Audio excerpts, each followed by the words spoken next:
we serve an able God, and he's worthy of every praise. And we thank God today for Jesus. That sounds so good. Don't give up on God, cause he won't give up on you. He's able. Come on, give God a hand of praise in this house. Come on, let's celebrate 70 years. Bookman Temple COGIC in Christ. And we give God glory today. Amen. We do honor the Lord who's the head of our life, and to the former pastors, and to the pastor of this house, the elder Dan Monroe, to all of the pastors, to the elect lady, to all the saints of God, to Sister Monroe, may God bless you. God bless the saints of God. I mean, realize it is the appointed time. It is preaching time. Hallelujah here. How many know that God is so awesome and God, he is so good? Yes, God. We eliminate the preliminaries. How many ready for a word of God today? Can I hear you over here say, I'm ready for a word? Hallelujah here. How many know what we need today is a word from the Lord? Yes, God. Amen. The gospel according to St. Mark, the 4th chapter. The gospel according to St. Mark, the 4th chapter. We're going to look at the 35th verse down through the 41st verse. Oh my God, for our discourse this evening, this afternoon, I'm going to realize that many people who even testified and talked in here already was talking about difficulties of a storm. How many ever been in a storm? Yeah, God Almighty. I mean, some storms are so traumatic, you just don't know how you came through it. Oh my God, the storm of death to loved ones, a storm of things. The 4th chapter, everybody ought to be there, verse 35, and we're going to read it all in unison. It says, and the same day, when the evening was come, he says unto them, let us pass over to the other side. And when they had sent away the multitude, they took him even as he was in the ship. And there were also with him other little ships. And there arose a great storm of wind, and the waves beat into the ship, so that it was now full. And he was in the hinder part of the ship, asleep on a pillow. And they awake him and says unto him, Master, carest thou not that we perish? He arose and rebuked the wind and said unto the sea, Peace, be still. And the wind ceased, and there was great calm. He says unto them, Why are ye so fearful? How is it that you have no faith? They feared exceedingly and said one to another, What manner of man is this, that even the wind and the sea obey him? Give God some praise. Right before you sit down, look at your neighbor. My God, you're going to have to like who you by today. Look at your neighbor and say the word, say, neighbor, restoring the power in the midst of chaos. Oh my God, anybody in Mount Vernon lose your lights on restoring the power in the midst of chaos. You may be seated in this house. How many know that we serve a God that is a restorer? Woo! When it seemed like, how many know we're living in a time of chaos? Oh my God, there's trouble, there's uncertainties everywhere.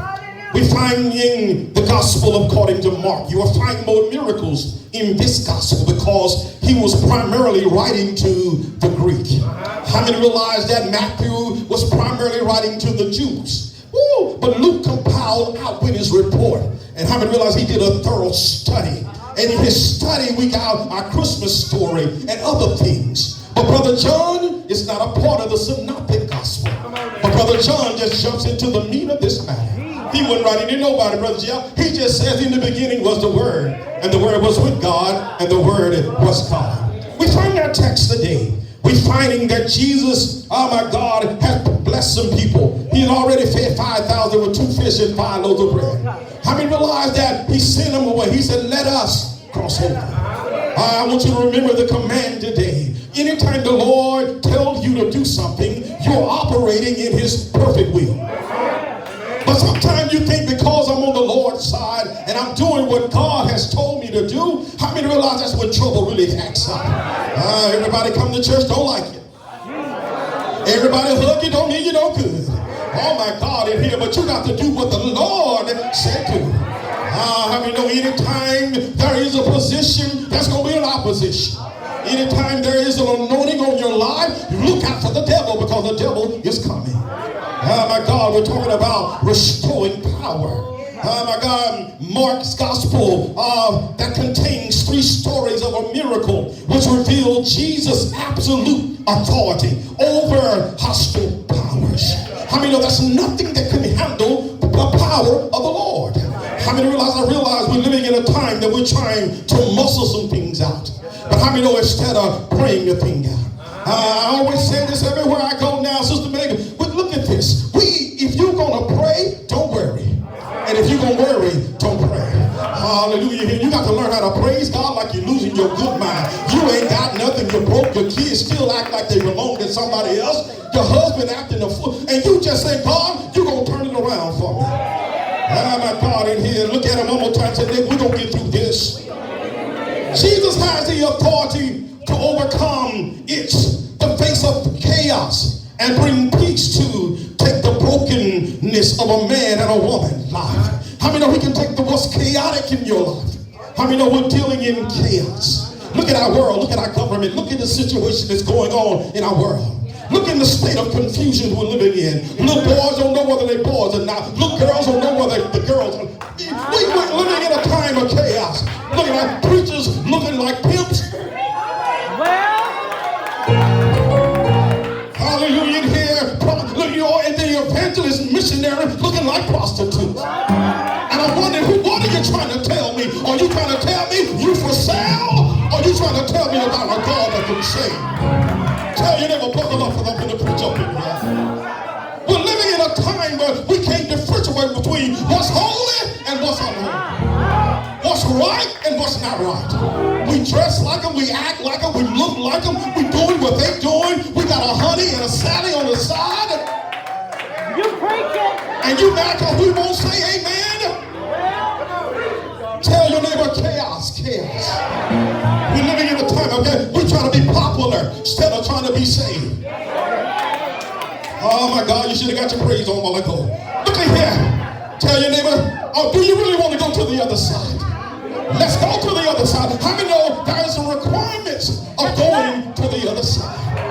Oh my God, in here, you got to live like the Bible said. Oh my God, he said, let us go over to the other side. In this particular text, we find that Jesus is already giving the command. And once the command is already given, how many know it's already done? How many know that life is a journey, but we don't focus on the journey. We focus on the destination. Oh my God, you got to go through before you come out. I'm talking to somebody in here today. You got to go through before you can come out. Tell your neighbor, Jesus gave us the example of what we do in the midst of a storm. What did Jesus do? The Bible says, and when he was in the hinder part of the ship, sleep on a pillar. Yeah. Jesus got a pillar, went down low, because why? He know he got to go to the other side. How many know the assignment was not in the Tiberias Sea? But the assignment was on the other side, where there was a lunatic man who was demon possessed, and he was going to cast the devil out. When was the last time you told the devil to get out of your house, get out of your children? When was the last time you said, Satan, the Lord rebuke you? Oh, God Almighty, in here, I feel it in here. And he was in the hinder part, asleep on a pillow, what he was. And they'll wake him and says unto him the audacity to ask the Lord, do you care? Ooh, you're going to ask Jesus, do you care? But it was beginning to look at it. How many realize what it was? It was a setup, Brother Cardell. It really was. How many realize this Tiberias Sea, which is the Sea of Galilee? It was lying nearly 700 feet below sea level. And how many realized that when they went into the certain area, there was mountains. Woo! But the wind come in one way and couldn't get out. It had to make a circle around before it could come out. How many know sometimes your storm come unknowingly? Woo! They went into it like a setup. And the wind got in there. How many know? And it began to circle around, and they was in jeopardy. Woo! They was in the midst of jeopardy, because not only was the wind going, but how many realize the water. I said this in Taco earlier today. Look at your neighbor and say, neighbor, it's not the water outside the boat that sinks the boat, but it's the water that gets in the boat that sinks the boat. What are you saying? You can't stop a bird from flying over your head, but you can stop a bird from building a nest. You ain't got to act on every thought because the devil told you to do something. The devil said you ugly. You knew that anyway. Why you getting upset? God Almighty, God was a setup. Let me act like I got some sense in here. It was a setup. The mountains was there. The highlands were there. And they already 700 feet below sea level. So what did the devil do? The devil is the prince of the air. And the devil got wind that Jesus is on his way. Woo! So what did he do? He caused a storm in the middle of the bottom of the sea. And he was going to try to drown Jesus before he got there. How many know the devil is trying to kill you before you get to your assignment? Oh my God, somebody need to speak it into existence that I'm already healed. And I'm already delivered. My child is already saved. I don't care how bad he is. I don't care how much trouble he is. But today, I'm telling you that it's all over with. Tell your neighbor, God is able to restore the power. Oh, God. Woo. My God in here. Oh, Jesus, I got to slow down because he's going to make me hurt myself. Oh, my God. Look at here. But how many know he rose up?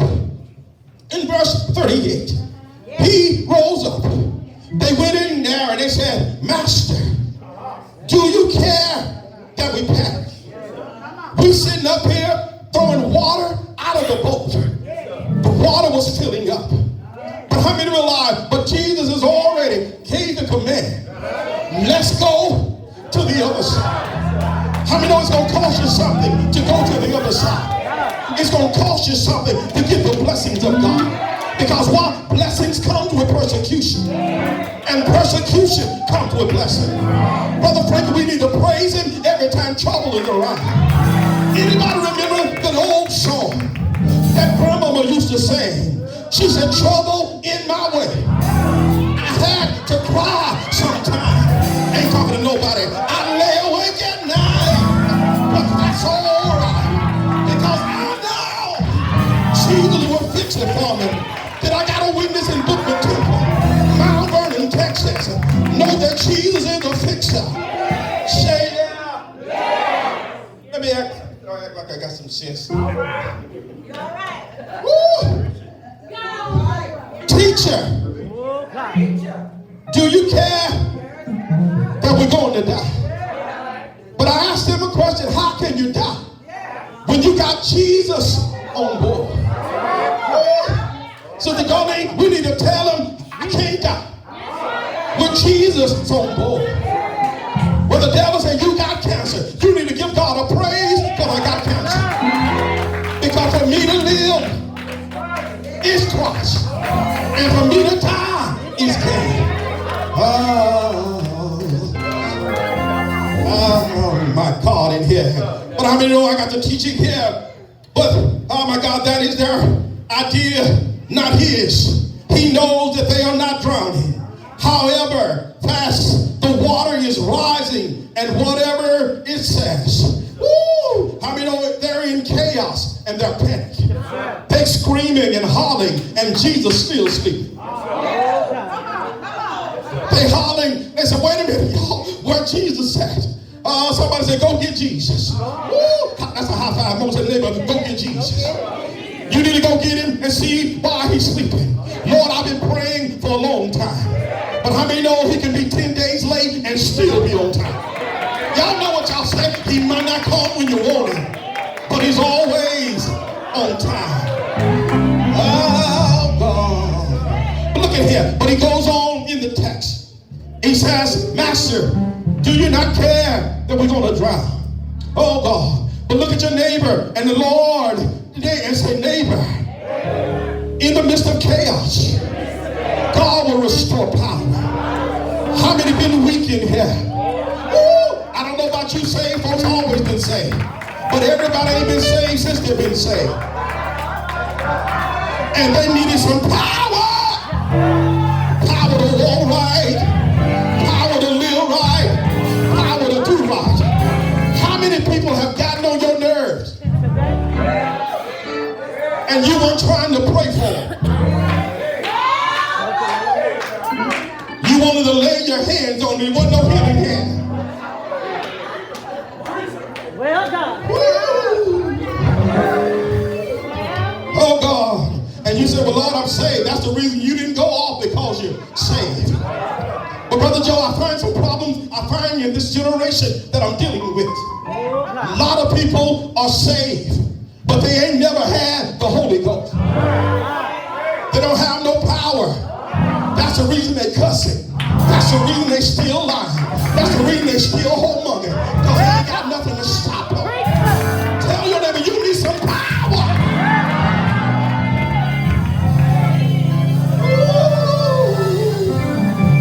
You got to have some power. Oh Lord. You got to have some power.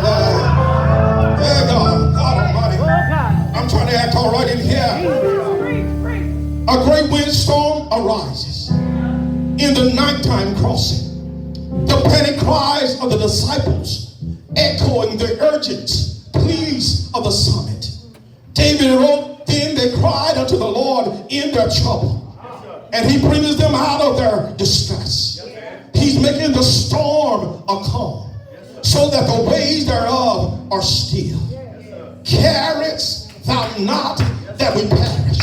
How many know that Jesus loves us so much? He loves us more than we love our own self. And you got to realize who you have in the middle of this storm. What I love about the text is Jesus is sweet. And in my theological mind, how many realize when they came down there screaming and hollering, Jesus, don't you care that we're going to die? How many know Jesus wakes up and he wiped his eyes? And then he didn't talk to the disciples. He didn't hold a conversation with the disciples. But what did he do? He went up to the top of the boat and he looked at the storm. Tell your neighbor, Jesus is my everything. I'm leaning heavy on this side. Say, neighbor, stop telling God about your trouble and start telling your trouble how big your God is. And my God is able to turn it around.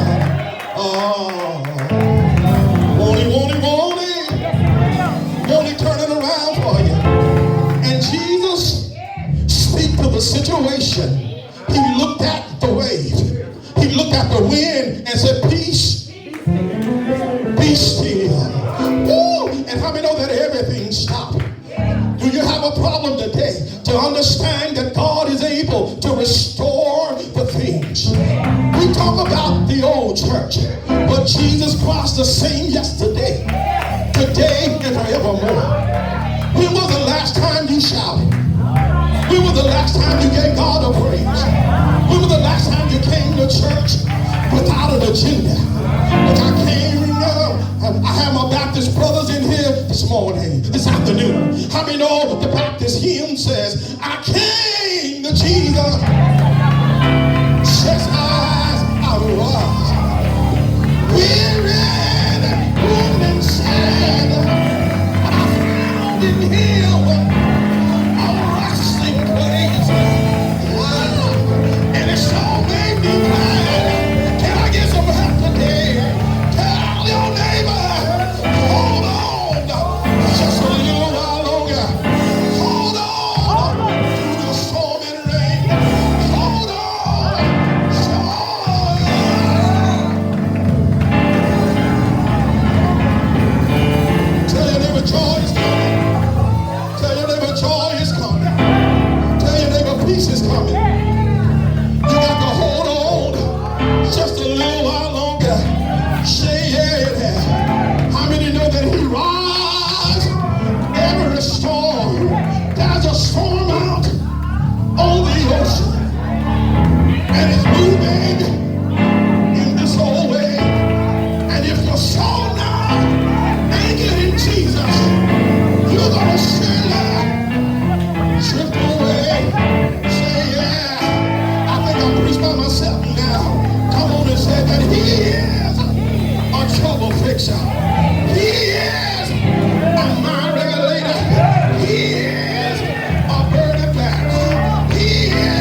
say, well, Pastor, every time I turn around, somebody else happened. Something else happened. Somebody died. I lost something. Trouble everywhere.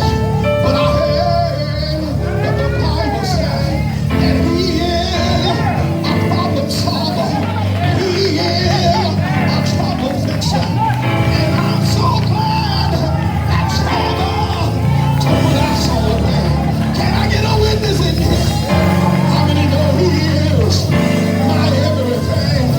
Say yeah. Say yeah.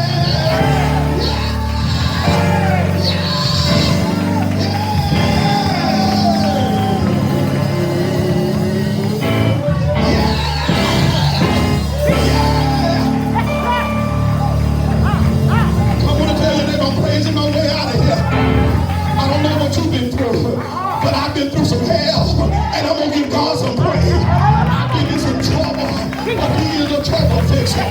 He is a peace in the middle of my storm. Tell your neighbor I'm in the storm, and I've been there a long time, but I find my way behind every dark cloud. The sun is shining somewhere.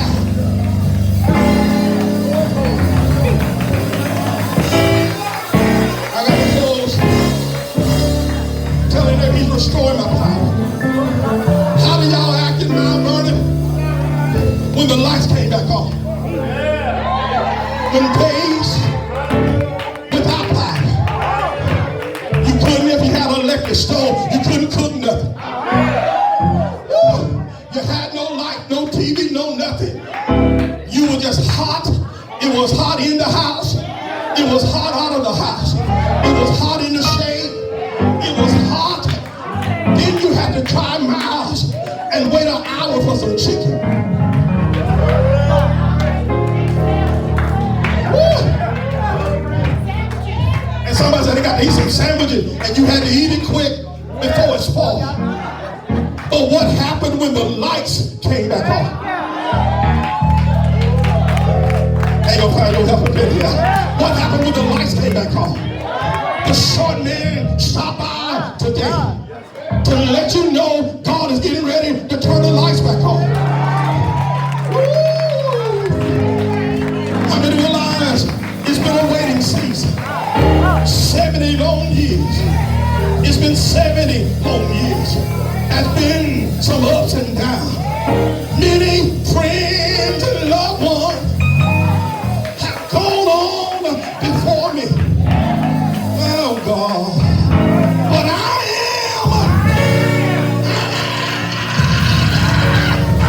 am a living testimony. Stood up and dead, sleeping in my grave.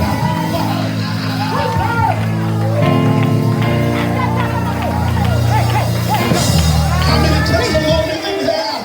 People have died what you had. You ought to give them a praise. I gotta quit.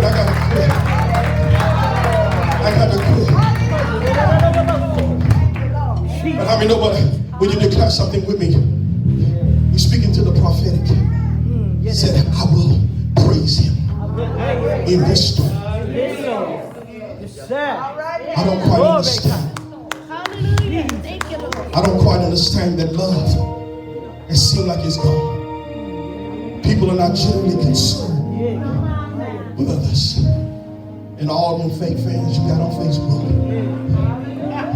you ask them to pray for you. And how many know they put that heart, but they put those hands up? That was that prayer. You better catch it. You better get it. But why in the world do you want somebody that don't even have a relationship with the Lord to pray for you? But lean on your neighbor one more time. Say, neighbor, you better learn how to pray for yourself. Am I doing all right in here? You know, I told some people long years ago, they can't nobody beat me praying for me but me. I might ask you to pray for me, you might pray at your prayer time. But when I need God now,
many know that's when the Lord shows up? How many got a need to see you